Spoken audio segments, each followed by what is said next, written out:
Welcome back to another episode of Karate 360 Podcast. We got all the greatest and latest karate news. I'm one of your hosts, Kalen Angloss. Richard Mazzo. And you guys stay tuned for another action-packed episode of the Karate 360 Podcast. Richard, take us away. Karate 360, let's start the show. You will kick high and I will sweep low. From local to global, it's the thing that we love. Karate. Sanokumaru. Nice, we are back.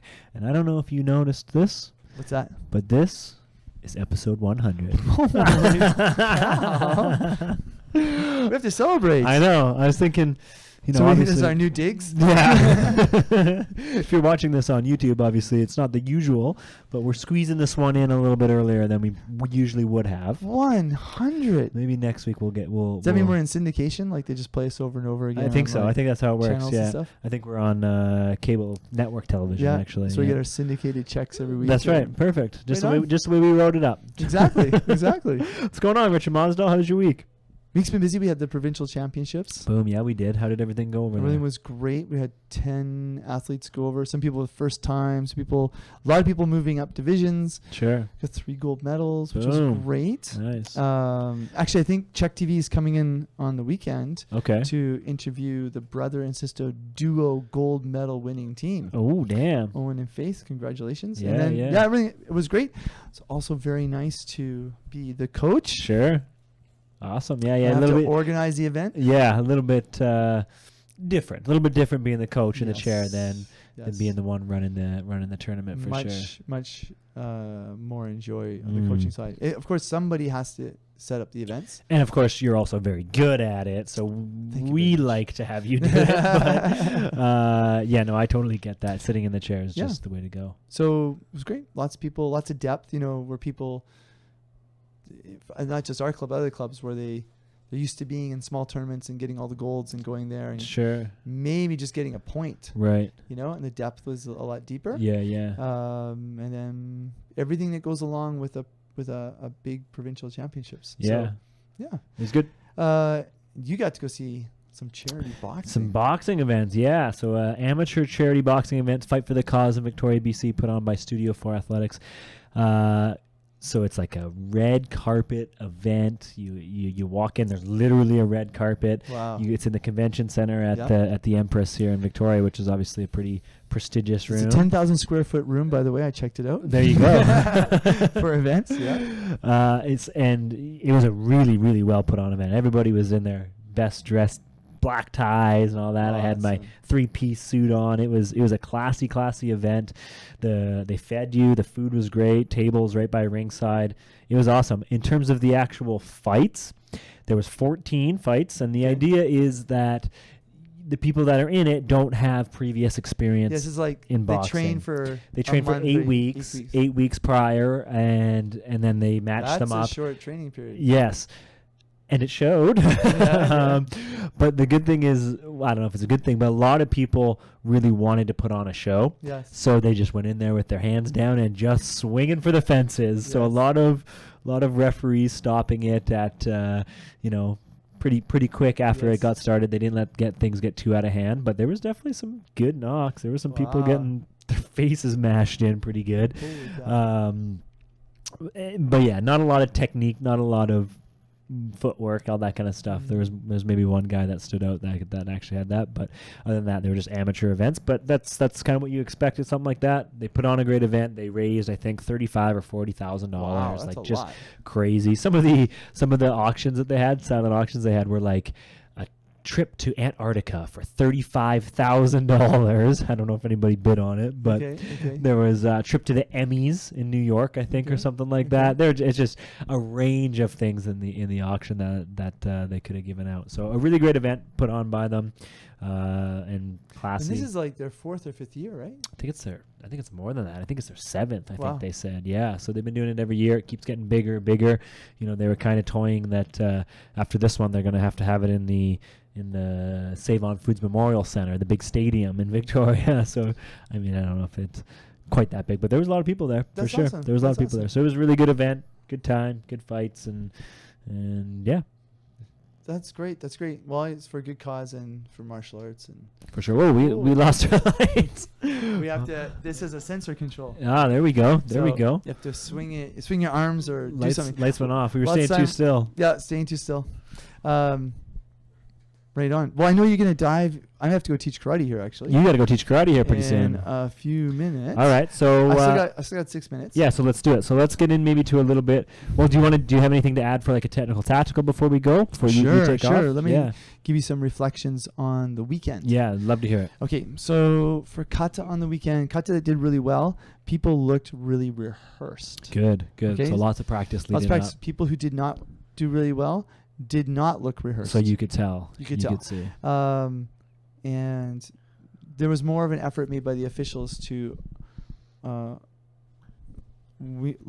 award people with higher scores, let them win rounds who were doing lower level fundamental katas well Okay. compared to doing higher level katas poorly. Well, that's good because a lot of people, especially sometimes in the younger groups, you see them want to do those more advanced katas when Yes. maybe they shouldn't be. Yep. So it's good to see that they're focusing more on the technical of it for It sure. was also interesting to see people do not actually pretty good higher level katas but people, maybe referees who don't know that style, Sure. score it low, Okay. not knowing the fundamental movements. Mm. So that was also interesting because I think some people go to provincials. Maybe they might only referee like 2 or 3 times a year. They might Okay. not actually study other style. Yeah. But like any provincial event, you really got to stand out. Sure. You know? Yeah. Even sometimes with like throwing a kick, some kicks were so fast that sometimes referees couldn't really see it because they weren't used to some of the speed, or some of the techniques. But what was really good is that there was very few. Actually, I almost saw no injuries. That's good. Right? That's always good. So a lot of control. I think some people did go to the hospital afterwards, like for concussion or something, but Now, almost nothing. the elite divisions on Sunday, those were for the BC team guys, Basically, right? people trying out for a team. Yeah. So how did they look compared to the recreational guys? Did they look Definitely a difference. Sure. There's a big difference, and the depth, is all over the place. Yeah, of course. I think the difference between like a first place, second place, and a third place was a really big gap, Okay. right? Saw some people who were better in previous years go down. Mm. And then some of the people who were really, really good just weren't there because they were at the North American Cup, which is a qualifier for the Pan Am Games next year. Right. And And that's going on right now, I think. Or actually just finished, I think, Just down in finished? Mexico. Okay. Yeah. I don't know if it's on the WF calendar because it's the PKF tournament. Yeah, I didn't see it. But it should be on Sport Data. North America. So things that in the elite division that people really liked, like the referees were scoring well, was a very definitive score with a definitive retraction. Okay, so pulling back. That's what Pulling we've been back. focusing a lot on in the sports karate classes, making Exactly. sure you not only get in, but you also Gotta got to get back. that out. Sometimes referees couldn't even see a good retraction because it was really quick. Sure. And then I think the other thing that I noticed is, especially people who moved up a division, they weren't used to the pressure. Okay. So someone would go in, they would step out. Right. There was a lot of people stepping out who weren't used to feeling the pressure of someone who's a lot more aggressive or tactical. Sure. So the ability to fight by moving forward, That's just experience. That's just comes down to I experience. think it's experience. And I also think it is how you practice in the club. Because there were some people with black belts who were still stepping out. And I thought that's really how you train, not just like 3 or 4 second drills, but like 15-second drills Sure. or 30-second Yeah, drills. yeah. Like, how to deal with that type of pressure. So, for sure, if anybody's training in the club, they have to, especially if they're doing kumite drills, they have to get out of the 1 or 2 second drill, drop the hands, take a mental break. Yes. They have to stay in a drill sequence that lasts much longer so they can deal with that pressure. Yeah, because that's pretty often something that we see is go, go, go, go, and then hands go down. You don't even Exactly. finish the technique. And then you do that in the tournament, I mean, you're going to get tagged, right? Yes. Especially if you don't score. And then what are you going to do? And a lot of people, they just need to punch. Yeah. They just need to like, oh, there's a target. They just need to stretch their arms out and hit it. Sure, sure. So that was interesting. The the quality was all over the place. It was, just like any provincials. So, but still the depth, probably in terms of like the strongest people in the province, they're definitely there. Sure. Unless they were away with the national team. So. And the numbers are obviously there too, because this is, the most ever we've had. Oh, lights again. The most we've ever had. Huge BC for the team. BC team, right? Huge team, So huge yeah. team. Yep. And the first time that now they're all getting ready for seniors and junior nationals split. Yeah. Like next year, I think we should have junior selections or all the selection stuff be separate from provincials. So provincials just becomes a big event. But because nationals for the juniors is now moved, before we tried to get the selection for juniors to be within 12 weeks or 8 weeks. Right. Now we're 6 months. Sure. So, and then by the time they register in November, so it's a long process. yeah, and that's only happened to us when they finally secured nationals decided to split it after we had already set our system up. Right. But still exciting. Lots of fun stuff. Lots of fun little moments, and with so many people in the club, we'll see a big boost of kids next year, and the year after is going to be huge. Yeah, and for a lot of these the kids, especially in our club, this was like the premier event for them, right? Exactly. This is kind of what they've been training for and going for. So yes, for the spring. Yeah, so it's for the whole fall season. Yeah. Yep. So it's good to see a good amount of people that go out there and everybody perform well. Absolutely, and I want to leave you on that high note. I have to go. You gotta go teach karate. I gotta teach karate as if you're head instructor or something like that. But you will. I'm gonna go over the PKF. Well, I'm trying to see here what their schedule is, but I want to go over, if we can, those continental championships, and I also want to talk a little bit about a training tip as well here. So You know what, Richard Mazzo, you go train, you go teach the karate, and I will look after this. Awesome. All right. Our 100th episode. In your hands. In your hands. All right. Here we go. All right. So this, as Richard was saying, it seems like this past weekend was the PKF. I just want to see if I can try and find the results from here. Upcoming tournaments for the WKF calendar in December, we have 7th to 9th. That's happening right now, actually, is the Shanghai Series A. A lot of the Team Canada guys went there. And then, next weekend is the Youth League in Italy as well. K1 Youth League is going to be going there. So just a big event. Now, I'm trying to see. Let's just hold on 1 second. So,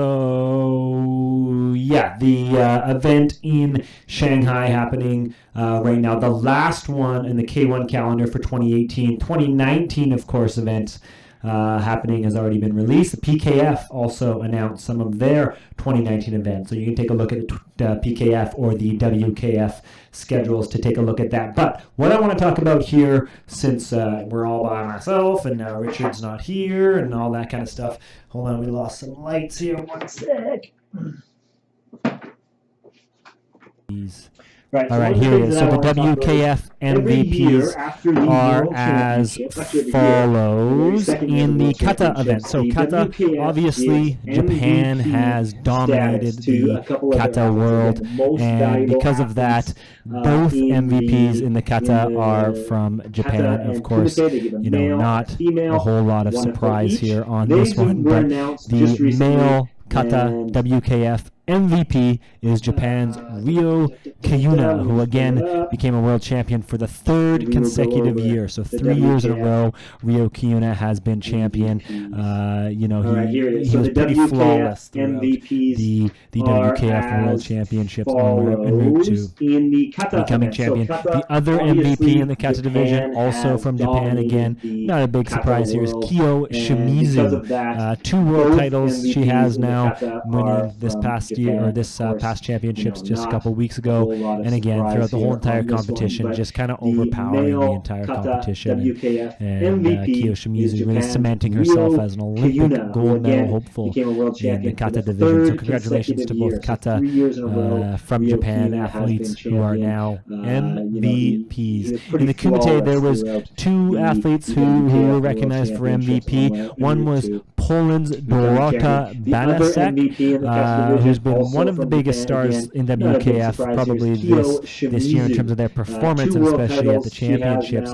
21 years old, placed 28th position in WKF World Rankings, so placed 28th in the world rankings.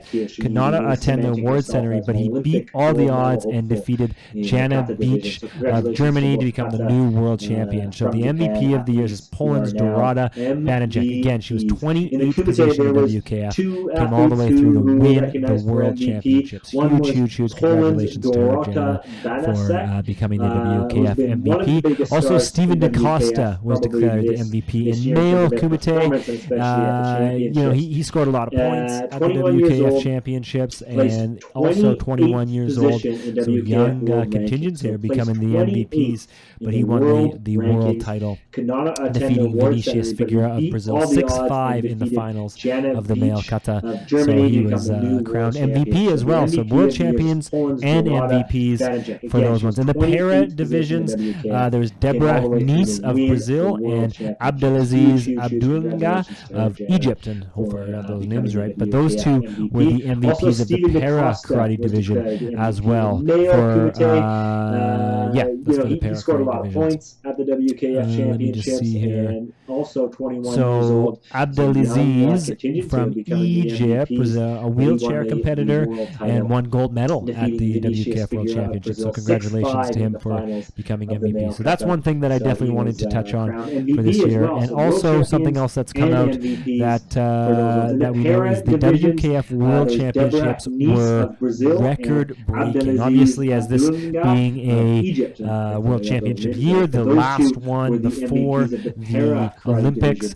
we knew this one was going to be big. And again, it really set some pretty crazy numbers for the WKF in terms of what they were able to do. There was athletes from 27 countries, 4 continents, all of which who took medals. So 27 countries, 4 continents took home medals in the competition. So just really, while Japan has dominated a lot at the top of the medal count, showing here that athletes also from across the world have been able to help. Let's see what else we have here. World Championship year, the last one before. So if you go actually to the WKF website, they have the top 10 events or top 10 things from the 2018 World Championship. So go check that out. But it talks a little bit about the MVPs and all that kind of stuff. But just a big, huge event that was a landmark one really for karate. It's going to be interesting to see what happens from the WKF. These championships to the Olympics. Of course, we have the new rules that are coming in 2019. We talked a little bit about that a couple of weeks ago on the podcast. But really looking at how the karate competition is going to change as we get into the Olympics 2019 through 2019 into 2020 and into the Olympics. It's going to be an interesting story that's going to develop, and that we'll keep our eye on here as we go along for the Karate 360 podcast and that kind of stuff. So stay tuned with us, and we'll talk about all that from here.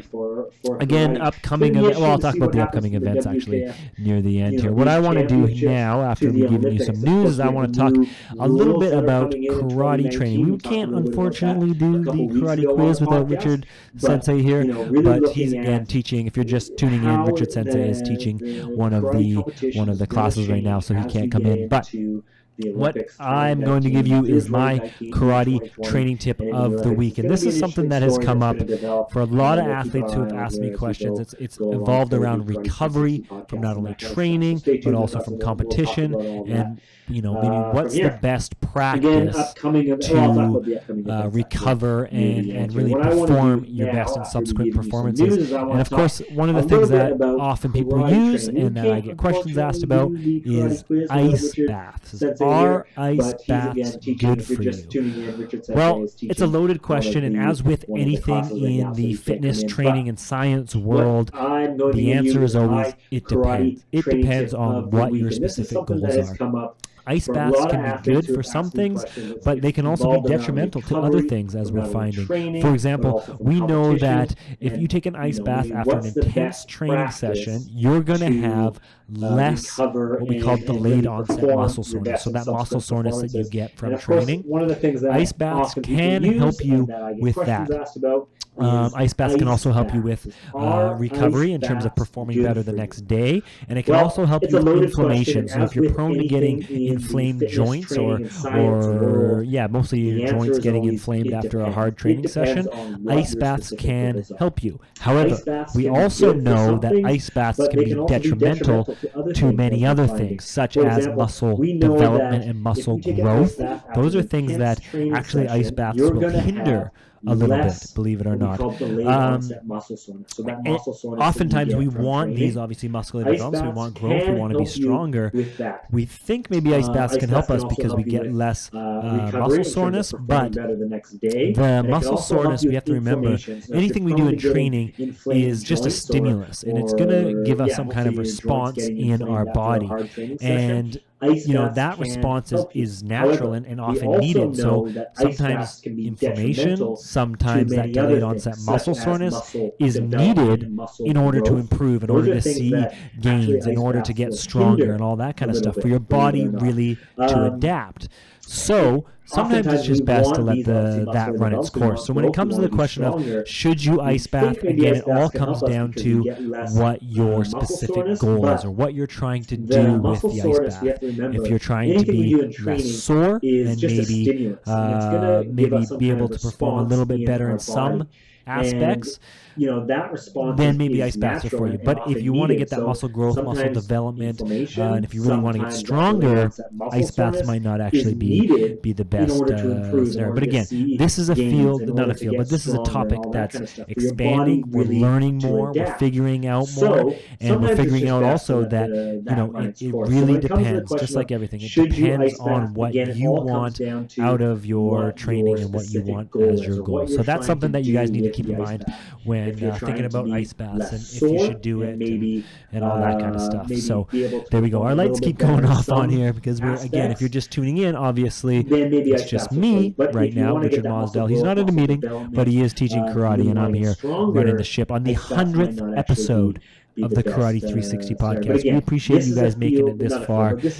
We were thinking about doing some kind of celebration or some kind of grand thing for our 100th episode. But to be honest, we just didn't really plan it out, and we didn't really get there. It's 100 episodes is something that we're proud of, for sure, hitting the 100th episode mark.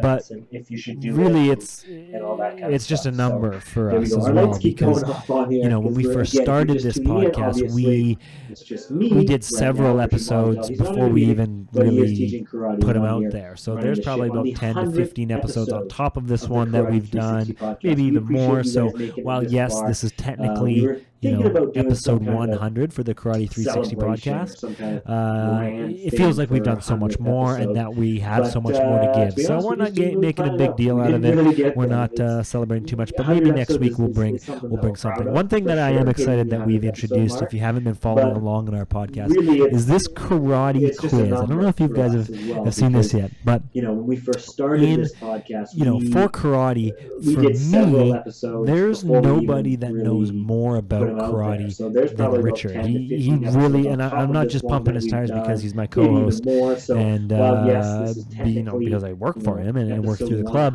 but he really does know pretty much everything there is to know about karate. If I have any questions about karate, and I've been doing this for 20, 25 years, I know I can go to Richard and he's going to give me the answer. So that's what stemmed from the karate quiz, which is a new segment we're bringing every week. Where myself and you guys helping out as well are going to bring together a question and we think Richard Mosdell might not know, or ask him a question to see what his knowledge is. And again, it's going to help you guys as well, because there's a lot of questions out there, whether it's on the past history events or medal counts or whatever. And I think we can stump Richard Mosdell. I'm sure we will. But so far we have not been able to. He's been able to answer questions based off of the overall medal counts from the WKF. He nailed that one. Where the WKF events World Championships have been held. He nailed that one. So he's pretty much getting all the ones we throw at him. But this is a new segment that we've introduced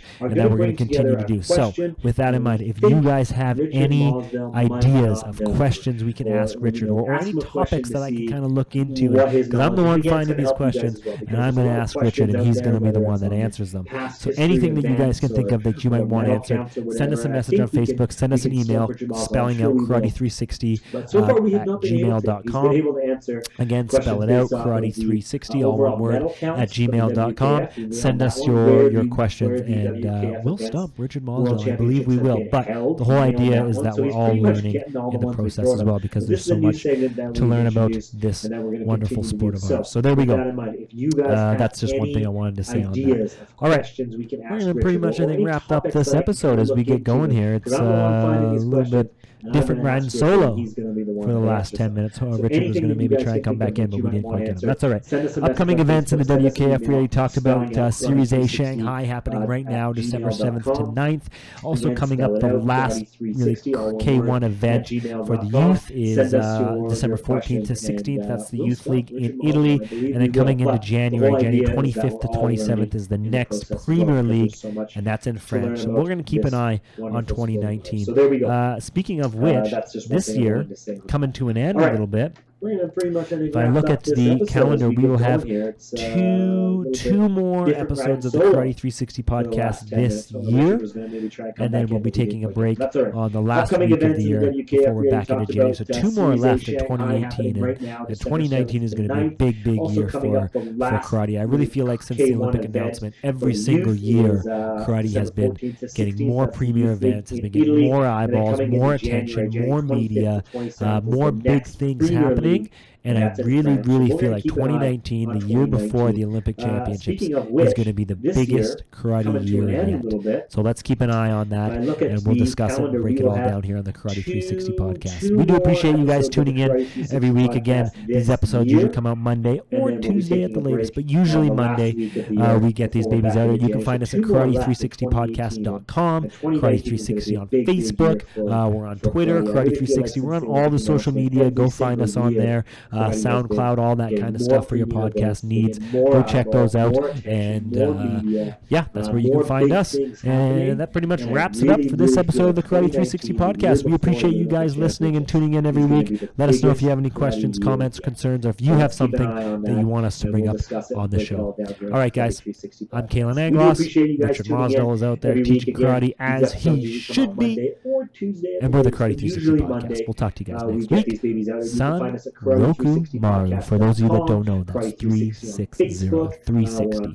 San Roku Maru, Karate 360. We're signing off. SoundCloud, all that kind of stuff for your podcast needs. Go check those out. And that's where you can find us. And that pretty much wraps it up for this episode of the Karate 360 podcast. We appreciate you guys listening and tuning in every week. Let us know if you have any questions, comments, concerns, or if you have something that you want us to bring up on the show. All right, guys. I'm Kalen Anglos. Richard Mosdell is out there teaching karate as he should be. And we're the Karate 360 podcast. We'll talk to you guys next week.